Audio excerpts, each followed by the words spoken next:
and welcome to Indianomics.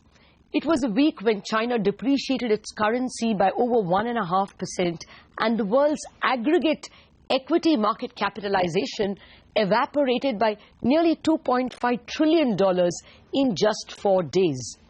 Today on the show, we discuss why the Chinese devalued their currency, whether it implies that they are slowing down economically and are trying to grab markets by cheapening their currency, and hence what to expect in terms of Chinese currency and Chinese growth in the year ahead. Joining me are two stalwarts, Dr. ESHWAR Prasad, Professor of Economics at Cornell University and formerly head of the China desk at the IMF, also MANOJ, Global Economist at Morgan Stanley. But before I invite my guests, here's what happened. Jan 4th, the first trading day of 2016 for global markets, began with slowdown news from China. The Chinese PMI for December came in at 48.2 versus 48.6 in November, indicating that the economy had contracted some more. Soon thereafter, China fixed the opening rates of its currency 0.2% lower than its previous level, signaling a higher than usual depreciation. The Shanghai stock market swung wildly and closed the day 7% lower. The pattern was to repeat on Thursday, when the renminbi was depreciated by an unusually high 0.56%. By end of day on Thursday, most equity markets, from the Dow Jones and the S&P 500 to the FTSE to the Nikkei to the Indian Nifty, had lost nearly 5% each and about $2.5 trillion in market capitalization. The interpretation of markets around the world was that the Chinese economy is slowing more than estimated and it is depreciating its currency to gain markets. Veteran investor George Soros echoed this sentiment. I quote, "China is struggling to find a new growth model and its currency devaluation is transferring problems to the rest of the world," unquote. Other emerging market currencies too depreciated, resembling a currency war. The specter of an aggressively depreciating yuan was strengthened when China announced it had seen $107 billion of outflows in December, taking the total outflows in 2015 to $512 billion, thus shrinking its massive forex reserves kitty to $3.3 trillion from $4 trillion a year ago.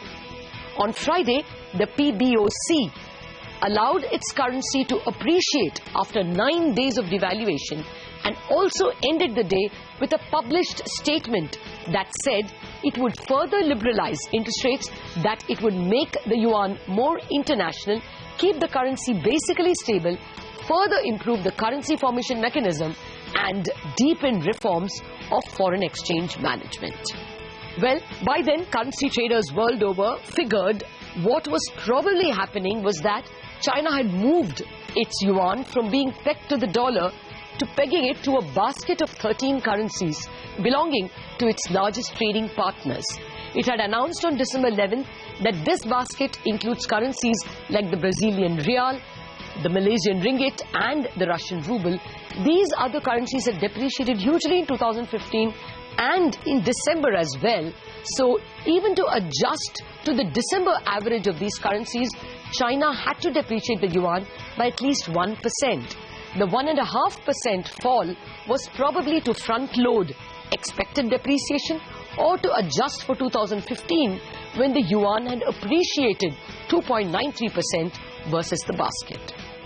So, was China's depreciation unconnected to its economic slowdown? Is China slowing down at all? Too much?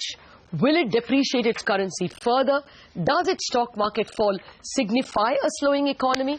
For all these, I am joined by Professor ESHWAR Prasad of Cornell University, an acclaimed China expert, and later MANOJ Pradhan, Global Economist at Morgan Stanley. Well, gentlemen, thank you very much for joining me. Professor Prasad, let me start with you. Well, first up, how should we understand Chinese devaluation? Just a repegging of the currency away from the dollar to a basket, or a currency war to grab markets? I think it's first helpful to shift away from the term devaluation, which suggests that the PBOC is actively managing the value of the currency, to this notion that in fact it may be markets that are pushing down the value of the currency relative to the dollar. As you've correctly pointed out, the People's Bank of China has indicated that it's going to manage the currency's value against a basket. They haven't explicitly said this, but the statement put out on the PBOC website on December 11th certainly contains that strong suggestion. And if that is so, given the strength of the dollar over the last year and indeed ongoing strength, it certainly makes sense for the renminbi to depreciate marginally relative to the dollar.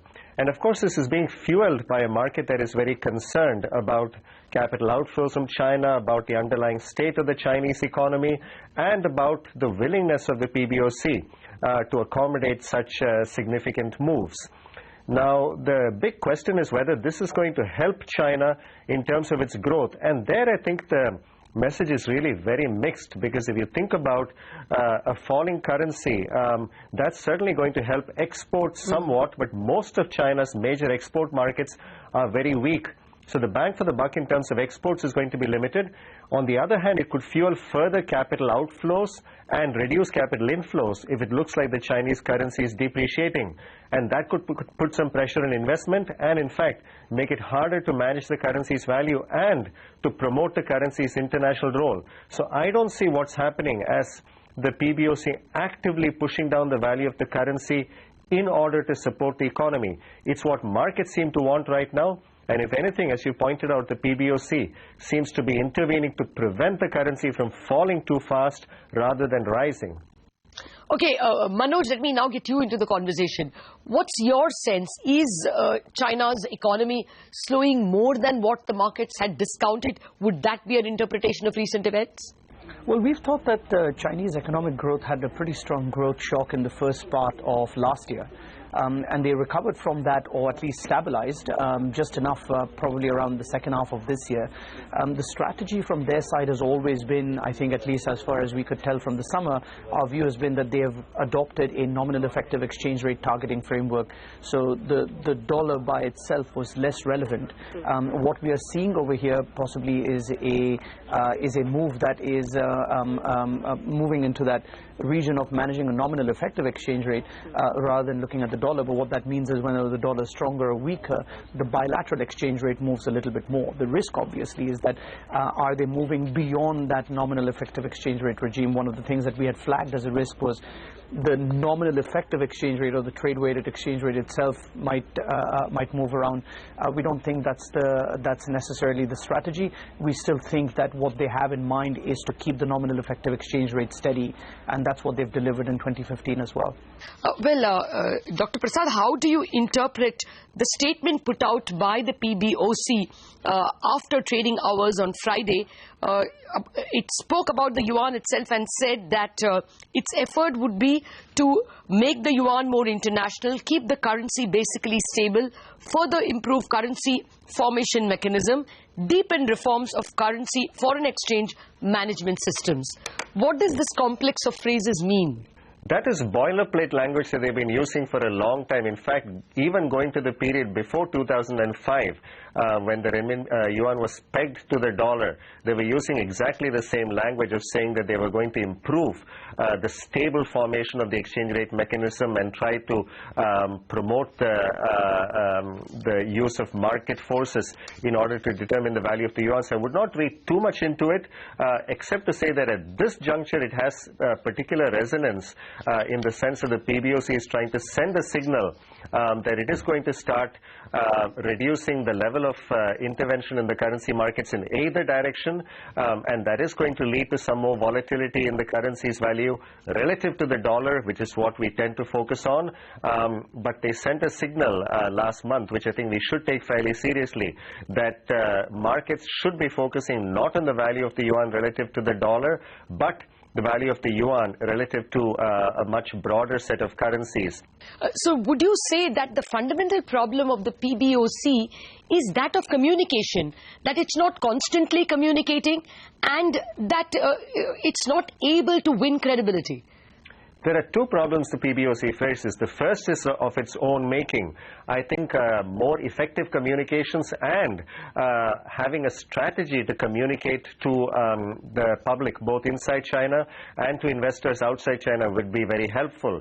It's not obvious that the PBOC has a well-articulated strategy about what they want to do other than to liberalize markets.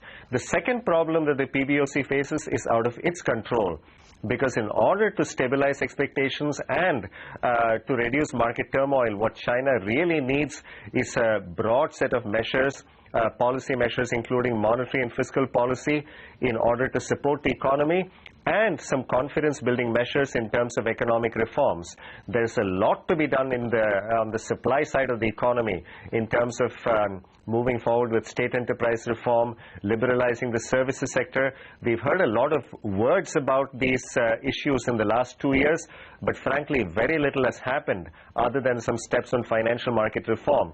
So I think we're going to need this set of measures and policy reform statements in order to generate some confidence, or at least stop the drop in confidence in the direction of the Chinese economy. But that, unfortunately, is out of the PBOC's hands, and in the absence of those measures, I think we're going to see continued turmoil in both currency and equity markets, because so far all the markets are seeing are not good macroeconomic measures or policy reforms, but directed and somewhat heavy-handed intervention in the equity markets in particular, which has got markets even more concerned and on edge. Okay. So what would your advice be to market professionals around the world, that the stock market moves are not at all reflective of the economy? Certainly, what has been happening on the stock market is not necessarily a good reflection of what is happening in the economy. The stock market accounts for a much smaller share of the overall economy than in advanced economies like the US or Japan. In addition, the stock market largely represents shares of firms that are in the manufacturing or construction industries, which are certainly hitting a rough patch. But the services sector, household income, household consumption, all paint a picture of an economy that is not doing as badly as the stock market has been doing. And again, what has happened to the stock market since June of 2015 is basically that it's come down in value relative to where it was about a year before last summer. So in fact, the value of the Shanghai Composite Index is off only about 2% right now relative to where it was exactly 1 year ago, in January of 2015. My view is that there is still some fraud in the stock market. If one looks at price-earnings ratios, they are still not in territory that I think can be supported by corporate profits in the manufacturing sector and macroeconomic fundamentals more broadly. But the problem that has made things a lot worse in the stock market is the government's moves towards intervention. They've sent these very haphazard signals that they will prevent the market from falling too sharply, and then at other times have withdrawn that support.